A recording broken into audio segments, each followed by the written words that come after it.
Salut les amis, bonsoir à tous, bienvenue dans ce live.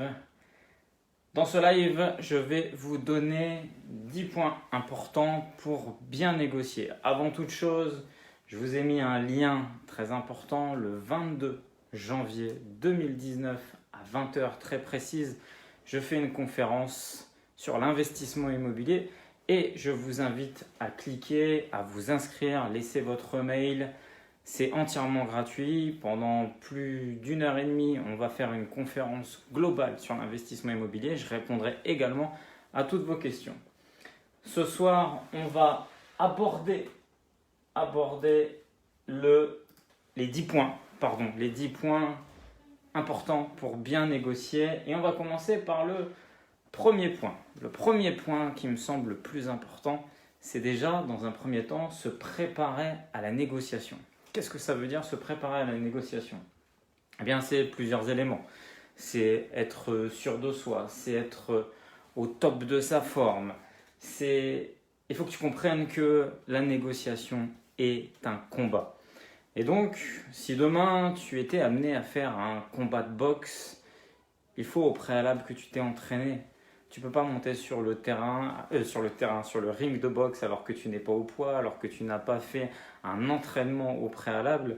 Il faut que tu considères la négociation comme un combat de boxe. Et pour maîtriser ce combat, il va falloir être bien préparé. Premier point. Deuxième point, mon ami, qui est très important, identifier ton interlocuteur.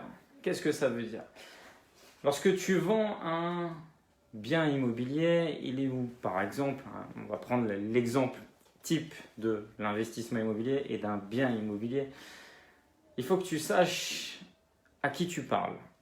C'est-à-dire qu'il va falloir t'adapter à la personne que tu as en face de toi. Il va falloir en fait provoquer ce qu'on appelle l'effet miroir. Et ça, c'est très important dans la négociation. Troisième point, on va garder toujours l'exemple de l'immobilier puisque, comme je te le dis, moi, mon domaine prioritaire, primordial, préféré, c'est l'investissement immobilier. Pourquoi? Parce que ça fait un peu plus de 10 ans que je fais cette activité et je te renvoie encore à la conférence. Il suffit simplement de t'inscrire, c'est gratuit et ce sera le 22 janvier à 20 h. Donc prenons l'exemple d'un bien immobilier. Ce que tu dois savoir, c'est qu'on ne négocie pas de la même façon de l'immobilier, qu'on va négocier des fruits et légumes, qu'on va négocier du porte-à-porte, qu'on va faire de la transaction porte-à-porte, de la transaction téléphonique. La négociation immobilière est un domaine spécifique. Et comme tout domaine spécifique et tout domaine technique, puisque l'immobilier, il faut que tu considères que c'est quand même un domaine qui est assez technique, il faut connaître aussi les aspects, entre guillemets, techniques du bien immobilier sur lequel tu vas aller en négociation. C'est-à-dire que tu dois connaître l'histoire du bien immobilier sur lequel tu vas aller te pencher. Et alors, je vais quand même te mettre petite parenthèse, une petite bémol.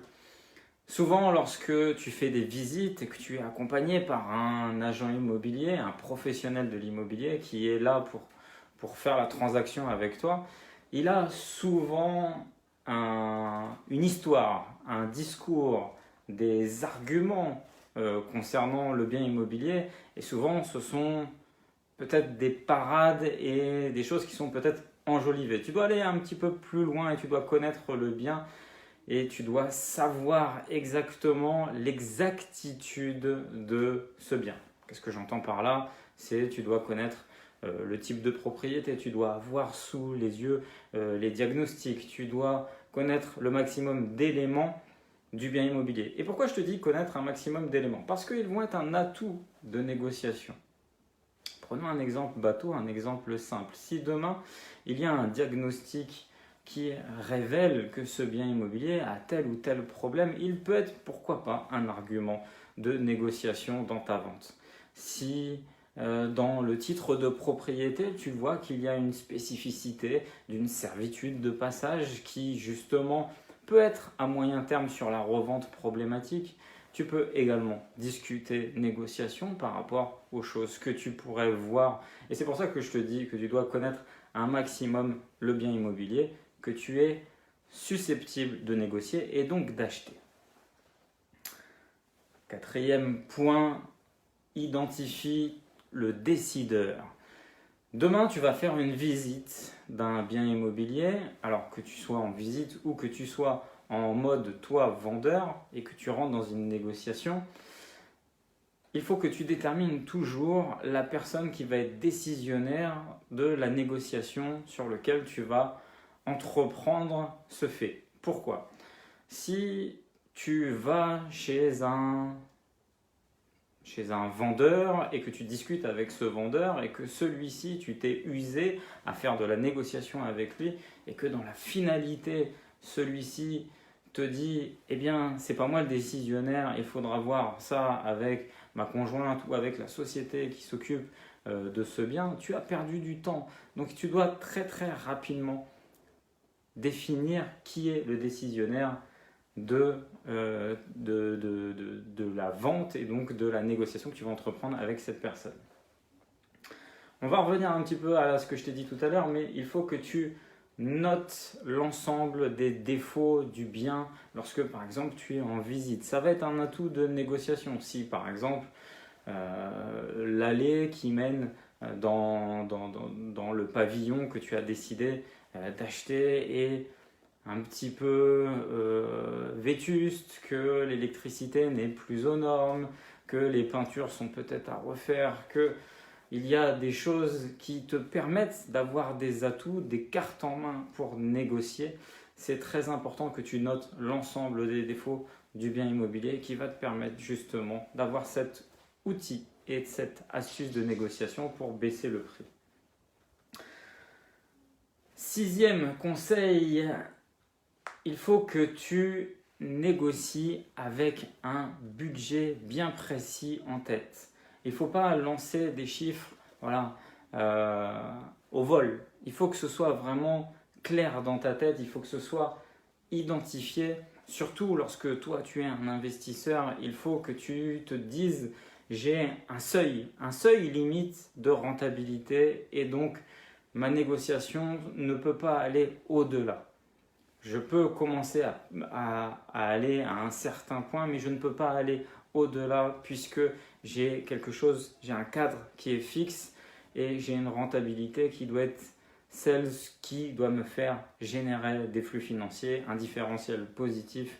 Donc tu dois arriver cadré avec un chiffre bien spécifique pour justement ne pas te laisser embarquer, toi, à contrario, dans une négociation que tu risquerais de surpayer et donc de perdre et qui te ferait perdre ton point originel qui était justement de venir générer des flux financiers en ayant négocié correctement ce bien immobilier. Septième conseil, je l'aime beaucoup celui-là, ne pas négocier en mode enchère.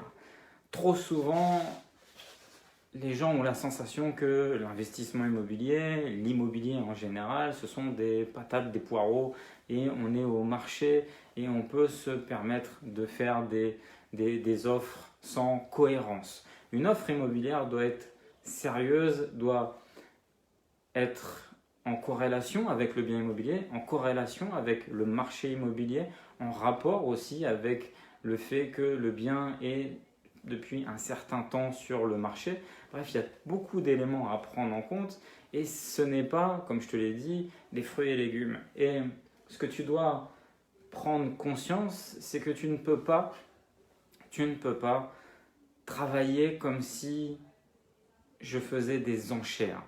Qu'est-ce que ça veut dire faire des enchères? C'est-à-dire que, admettons, je vois un bien immobilier qui a 100 000 euros et je vais voir le propriétaire en lui disant « Bon, allez, je vais commencer à 10 000 et puis voir jusqu'où ça va aller. » Non, ça ne fonctionnera pas. Pourquoi? Pour la simple et bonne raison que à partir du moment où tu vas être complètement déconnecté de la réalité, irréaliste dans ton offre, tu vas perdre automatiquement le vendeur et donc la négociation sera complètement rompue. Donc stop, les offres style enchère en pensant que tu vas faire une offre, il va te contrebalancer une offre et ainsi de suite pour arriver à un seuil final qui va te correspondre et que le vendeur va aussi correspondre. Il faut que tu comprennes qu'en face de toi, il y a un humain et qui réagira aussi avec des sentiments. Donc attention à cette pseudo-technique de la vente et de la négociation en mode enchère. 8e point qui me semble important, c'est que dans la négociation, il n'y a pas que la négociation qui peut être financière. Il y a aussi des négociations qui peuvent aller au-delà du financier. C'est-à-dire que tu peux trouver des accords qui sont complètement différents. Je vais te donner un exemple tout bateau, mais ça peut être que le propriétaire ne baisse pas son prix, mais va accepter un paiement sur plus long terme. Ça peut être que le propriétaire ne baisse pas son prix, mais celui-ci va accepter de te laisser les meubles à l'intérieur de son habitation. Tu vois, tu peux trouver de multiples façons de négocier et pas spécialement en te focalisant uniquement sur le prix. 9e point, on va arriver bientôt à la fin. Je vous invite de nouveau à vous inscrire à cette conférence qui a lieu le 22 janvier 2019. Une conférence exclusivement sur l'investissement immobilier. Donc, n'hésitez pas à prendre vos places. La salle ne prend pas plus de 500 personnes, je crois. Donc, n'hésitez pas à prendre rapidement vos places. Donc, 9e conseil, osez, osez, osez. Et de nouveau, oser proposer.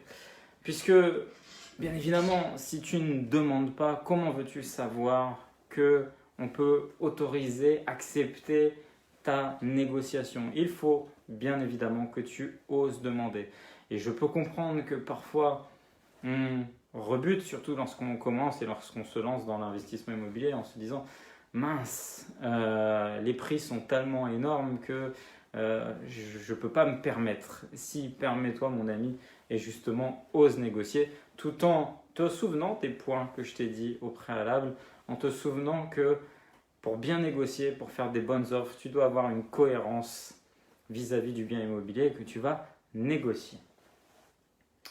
10e clé, 10e point essentiel, maîtrise les règles du jeu et sois un maître dans la négociation.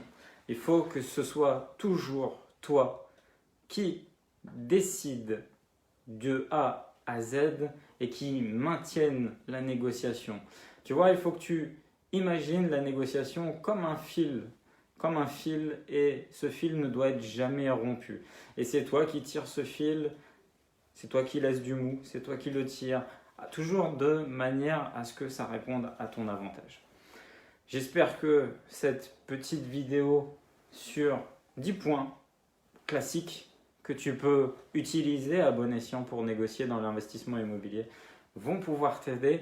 Je t'invite de nouveau à t'inscrire à cette conférence qui aura lieu le 22 janvier 2019 à 20h très précise. Les places sont limitées.